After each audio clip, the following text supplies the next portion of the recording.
जाए। दुखी होते लोग, चिंतित होते लोग, छाती पीटते लोग, ये क्यों चले गया, ये भाई क्यों चले गया, ये बहन क्यों चले गए। Hallelujah, hallelujah. इसीलिए मेरे प्यारे भाई और बहनों, प्रभु की उपस्थिति में आपको केवल परमेश्वर के वचनों के द्वारा, लेकिन सामर्थ्य के द्वारा भी आपको प्रभु की उपस्थिति में आगे बढ़ना है। हालेलुया,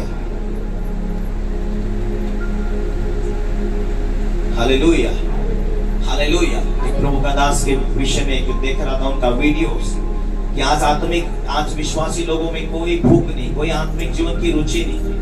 मैं 2 साल पहले सुना और आज रात के समय में सुन रहा, मुझे अच्छा लगा वो वीडियोस। एक प्रभु का दास था, उसे प्रभु अचानक पुकारा, उसे प्रभु के बारे में मालूम नहीं था उतना, लेकिन प्रभु से आवाज दिया, मैं जल्दी आ रहा हूँ, क्या तूने तैयारी किया है। ये कैसी आवाज है उसने कहा, क्योंकि बचपना में वो व्यक्ति जो था, वो बचपना में यीशु मसीह का थोड़ा बार सुसमाचार सुना था, लेकिन कब एक जगह छोटा सा प्रार्थना सभा चल रही थी और वो प्रार्थना सभा में गया तो एक व्यक्ति प्रभु का दास वहां प्रचार करता कि यीशु प्यार कर रहा है। वो सारे लोगों के लिए प्रार्थना करा, लेकिन वो लड़का पीछे था तो उसके लिए वो प्रार्थना करने के लिए नहीं गया। उस लड़के ने सोचा, यदि यीशु प्यार करता है तो मेरा बाप तो बहुत दारू पीकर मेरी मम्मी को मारता है, मेरे बाप को क्यों नहीं सुधारता। उस व्यक्ति ने वहां ये पास्टर सारे लोगों के लिए प्रार्थना कर रहा, लेकिन मेरे लिए क्यों नहीं प्रार्थना किया। वो दुखी हुआ, नहीं शायद यीशु भी मेरे बाप के समान एक प्रेम नहीं करता होगा। वो लड़का वहां से चले गया। जाने के बाद में कुछ टाइम के बाद में एक क्लब चल रहा था जहां पर फिल्मी गाने वगैरह चल रहा था, तो वहां पर कोई जादू टोना करने वाले लोग आए। वहां पर एक स्त्री ने उस लड़के को देखा, ये लड़का सुंदर है, मुझे दे दो, इस प्रकार कहा। और उस स्त्री ने उस लड़के को मांगा, क्यों। उसकी मां बोली, नहीं नहीं नहीं, मैं तेरे लड़के को मारने के लिए नहीं मांग रही हूँ, हमारे साथ काम करने के लिए मांग रही हूँ।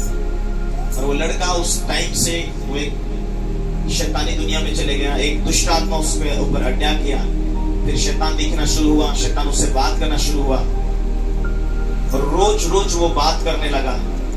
और उसका मन जो था, शैतान को बोला, मेरा बाप तो मेरी माँ को बहुत मारता है, शैतान क्या तू मेरे बाप को शिक्षा दे सकेगा।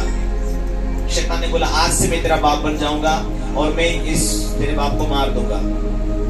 फिर उसके बाप के ऊपर कुछ तो भी अटैक हुआ, वो मर गया, लेकिन उसके पीछे शैतानी शक्ति था।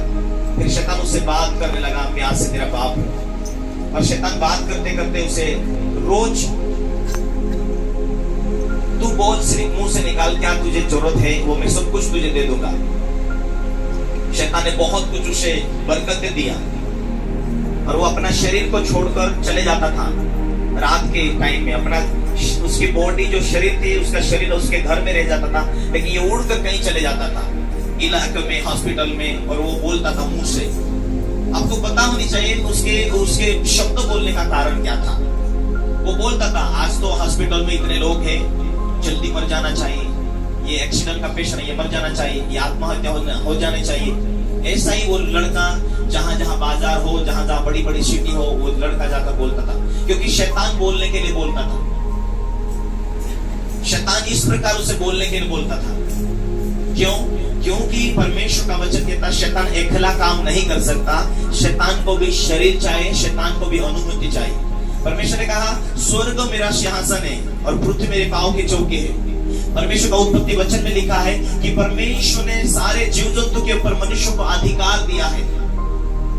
परमेश्वर भी मनुष्य की अनुमति बगैर यहाँ काम नहीं करता है। प्रभु इस इलाके में काम हो, इस इलाके में शांति आए, परमेश्वर ये लोग बचाए जाए, मेरे घर में उद्धार आए, मेरे घर में परमेश्वर तेरी महिमा करने वाले लोग होने चाहिए, ये इलाका चेंज हो जाए। इस रीति से तुम्हारी भी प्रार्थना हो और उसी रीति से शैतान भी उस वचनों के अनुसार वो नकल करता है दुनिया में।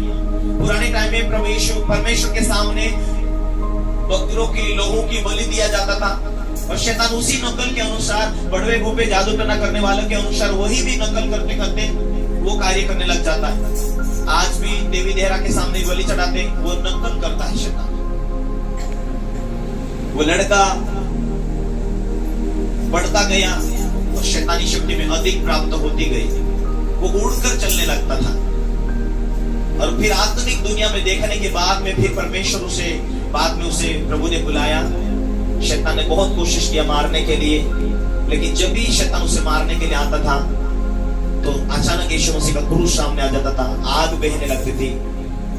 फिर एक व्यक्ति ने कहा, मैं तुझे इतना पैसा देना चाहता हूँ, जब वो शैतानी दुनिया में था, मैं तुझे इतना पैसा दूंगा, लेकिन ये महिला इस गांव के अंदर यीशु यीशु वाली है ना, ये प्रचार करती, इसको मार दे। किसी बड़ा सा व्यक्ति नेता उसके पास में आया और उसने कहा, इस महिला को मार दे भाई, मैं तुझे इतना पैसा दूंगा। तो फिर उसने पूरी जादू टना लगाई और जादू टना लगाते हुए उसने पूरी कोशिश किया, सारे तंत्र मंत्र बोला।